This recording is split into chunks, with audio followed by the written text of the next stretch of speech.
contextualizar permanentemente lo que parece sobreentendido, al rarificar, yo no sé si se diga rarificar, después me puse a mirar, es un término como químico, pero yo quiero decir al acerrar, no sé si lo estoy diciendo bien, yo quería decir al enrarecer, más bien. A mí me quedó sonando y miré, rarificar es una cosa química de un gas que se adelgaza. No es eso lo que quiero decir, por si alguien es químico y está pensando en otro lado. Al enrarecer el sentido habitual que otorgamos al mundo, la obra de arte nos eleva por encima de una realidad petrificada, la realidad de la vida diaria, y nos da acceso a una experiencia de creación y configuración de sentido que resulta más fundamental. Una experiencia que es más originaria que la experiencia ordinaria, que siempre está atada a referentes de significación aceptados y consabidos. Gadamer dice entonces, cuando quiere resaltar pues ese carácter ontológico de la obra de arte, que la obra nos mantiene en cercanía con el ser. Esa es una formulación de Gadamer. Pero acuérdense, el ser no quiere decir ya una cosa trascendente o un poder absoluto, algo definitivo y ya establecido, sino el ser que es siempre cambiante, la realidad que desplaza su sentido permanentemente, ¿no? Que es como un devenir constante de interpretaciones. Entonces la obra de arte, dice Gadamer, nos mantiene en cercanía con el ser. Esto no quiere decir que la obra nos revele una verdad esencial, subyacente al todo, ni que sea portadora de un mensaje divino y eterno, sino más bien que ella nos sumerge en ese juego o diálogo interpretativo que todo el tiempo mantenemos con el acontecer y del que brota en cada instante y en cada punto la realidad. Una realidad que usualmente pasa por fija y definitiva, pues se suele cosificar a fuerza de amarrarla en nodos de significación que la estabilizan, pero una realidad en la que se mantienen latentes otras posibilidades de significación a los que el arte siempre alude. Si tenemos en cuenta esa formulación de Gadamer, de que el arte es cercanía con el ser, cercanía con el cambio permanente de sentido de la realidad, entonces podemos entender ya los planteamientos de Gadamer sobre el texto literario, pues Gadamer afirma, ojo con esto, que la obra de arte literaria tiene una especie de primacía frente a todas las otras formas de arte. Él es muy hegeliano en esto. Hegel había establecido ya siglos antes una especie de jerarquía de las artes, y en la cima de esa jerarquía estaba la literatura. Y Gadamer retoma ese motivo hegeliano, le va a dar una explicación distinta, pero digamos, vuelve un poco a esa idea de que dentro de las artes hay una ontológicamente superior, una primacía que gana una primacía especial, y esa es la literatura. Voy a introducir eso con otra formulación de Gadamer. Gadamer dice, en la obra de arte literaria no solo nos acercamos al ser, sino que mantenemos esa cercanía. Repito, en la obra de arte en general se da una cercanía con el ser, pero en la obra de arte literaria no solo se da esa cercanía, sino que esa cercanía se mantiene. Otra formulación de Gadamer para eso es: la obra de arte literaria detiene esa cercanía con el ser, ese ser que es fugaz, ese ser que es transitorio.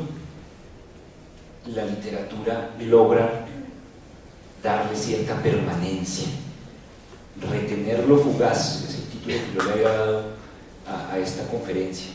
Es la fórmula que Gadamer usa para explicar lo literario digamos, en su diferencia frente a las otras obras de arte. La literatura retiene lo fugaz. Las artes en general nos acercan a esa fugacidad del sentido, a ese carácter huidizo del sentido, ¿cierto? La literatura, en cambio, lo retiene, lo mantiene. ¿Pero qué quiere decir eso? La gran pregunta, que voy a ver si resuelvo. Ustedes me dirán, yo mismo tengo muchos problemas con él, es muy difícil percibir este punto en Gadamer, pero creo que hay que hacer un rodeo, ¿no? Digamos, ahí queda pendiente la pregunta, ¿no? ¿Por qué la literatura es superior a las otras artes? ¿Tiene más poder ontológico? ¿En qué sentido se habla de que ella no solo nos acerca al ser, sino que lo retiene, lo mantiene, le da permanencia? Voy a dar un rodeo para llegar allá. Y el rodeo tiene que pasar por entender lo que Gadamer entiende por lenguaje. Vuelvo pues como un tema filosófico hondo, ¿no? Gordo. Porque obviamente, digamos, lo que distingue por fuera, ¿no? Una mirada así exterior muy rápida, lo que distingue a la obra de arte literaria de las otras obras de arte, de las otras artes, es pues que su materia, por decirlo así, es el lenguaje precisamente, ¿no? Su elemento es el lenguaje, ¿no? Uno puede pensar la arquitectura y la escultura es el espacio, es una configuración del espacio, la pintura es una configuración de la luz y del color, la música configura los sonidos y el tiempo, la literatura se ocupa del lenguaje. Entonces, ¿qué es el lenguaje en Gadamer, ¿no? Gadamer va a pensar que el lenguaje refleja ese mismo acontecer de sentido que es la realidad, o sea, lo que expliqué en la primera parte. Recuerden, la realidad no es nada estable, sino un permanente devenir de un sentido que se rarifica, se enrarece, se textualiza y que obliga a reconfigurar otro marco de sentido que se llama realidad otra vez, pero que ya es distinta a la primera, ¿no? Y en ese fluir o devenir o acontecer constante de sentidos consiste la realidad. Y Gadamer piensa el lenguaje refleja eso. El lenguaje refleja ese mismo acontecer de sentido. En el lenguaje Gadamer reconoce el mismo acontecer de sentido del que aflora la realidad. Y entonces Gadamer comienza criticando a los que no ven esto, ¿no? A ciertas filosofías del lenguaje o a ciertas ciencias del lenguaje que cogen el lenguaje y lo disecan, ¿no? Lo cogen como un objeto de estudio y lo estudian en sus estructuras sintácticas, semánticas o cosas de esas, ¿no? Gramaticales, ¿no? O a esas filosofías del lenguaje que hacen del lenguaje una simple herramienta para la comunicación. Eso es una definición que fue muy común durante mucho tiempo. El lenguaje es una herramienta para expresarnos, para comunicarnos, es como un instrumento, ¿no? Para la comunicación. O la función del lenguaje es nombrar las cosas. Entonces, el lenguaje termina agotándose en una función simplemente nominativa, comunicativa, o siendo, por decirlo así, objetualizado en estructuras sintácticas o semánticas o gramaticales de algún tipo. Para Gadamer no, mucho más allá de sus características solo formales y de sus posibilidades comunicativas, el lenguaje representa fundamentalmente aquel movimiento o acontecer del sentido por el cual se instaura un mundo de significación que constantemente se ven perturbados por fenómenos textuales, con lo que se obliga, etcétera, a una determinación de los límites de lo aceptado. Toda palabra, dice, antes de ser una simple designación de una cosa, digamos el simple nombre para una cosa, toda palabra antes de ser un simple instrumento de comunicación, toda palabra lo que hace fundamentalmente es abrir sentido, instalar un sentido, ¿cierto? Eso es lo que hace una palabra, incluso antes de ser analizada en sus rasgos estructurales o antes de ser instrumento, la palabra lo que hace es abrir un campo de significación donde podemos encontrar un terreno común para comprendernos, ¿no?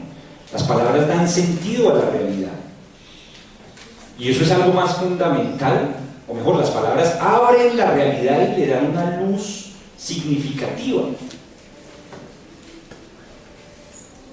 En eso consiste aprender una lengua, por ejemplo, ¿no? Cuando uno aprende una lengua extranjera, o sea, no basta con, digamos, conocer el significado puntual de cada término. Lo que uno aprende sobre todo es los marcos de sentido que esas palabras abren, ¿no? ¿Me entiende lo que quiero decir? ¿No? Wittgenstein ha jugado mucho con esto, con su teoría de los juegos del lenguaje y todas estas cosas, mostrando que las palabras no se agotan en su sentido referencial, ¿no? O sea, no se agotan en ser simples designaciones o nombres de las cosas, ¿no? Sino que depende, su sentido depende de una situación pragmática también, ¿no? Si yo estoy aquí y de pronto grito fuego, entonces ustedes no van a creer que yo estoy nombrando un objeto fuego, que yo estoy diciendo salgan corriendo que esto se va, ¿no? No estoy queriendo nombrar cosas, estoy abriendo un campo de significación donde espero de ustedes ciertas reacciones, cómo ustedes tienen que comportarse, etc., ¿no? Entonces no son simples nombres, ¿no? Las palabras lo que hacen es abrir sentidos. Y por supuesto abren sentidos y también muestran límites del sentido, es decir, tienen también la potencialidad de convertirse en texto. Entonces, para distinguirla del lenguaje, digamos, que ya ha sido cosificado por las ciencias y la filosofía del lenguaje, Gadamer se refiere a esta dimensión del lenguaje, dimensión de apertura de sentido, con un nombre complicado de traducir en español, pero solemos verlo por el término lenguajidad. Otros traducen lingüisticidad, pero es que lo lingüístico precisamente lo vuelve lingüístico, es decir, lo vuelve ciencia del lenguaje, ¿no? Y aquí no se trata de eso, se trata de ver el lenguaje en su lenguajidad, una fórmula difícil otra vez de la hermenéutica.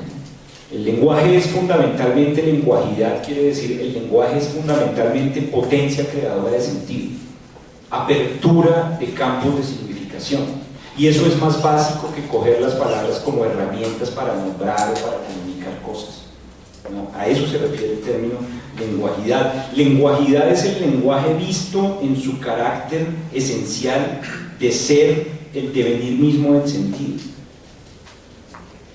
Y ahora vuelvo entonces, después de este excurso por el lenguaje y lo que entiende Gadamer por lenguaje, repito, el lenguaje sobre todo lenguajidad, ¿no? Lo que hacemos con el lenguaje al hablar antes de querer comunicar algo específico es eso, instalar campos de sentido que nos son comunes. Eso es lo que trae la palabra, y eso es lo más poderoso de la palabra, ¿no? Entonces Gadamer va a decir, ya vuelvo a la literatura, que el texto literario tiene su elemento en el lenguaje, su material es el lenguaje, pero justamente en un lenguaje que ha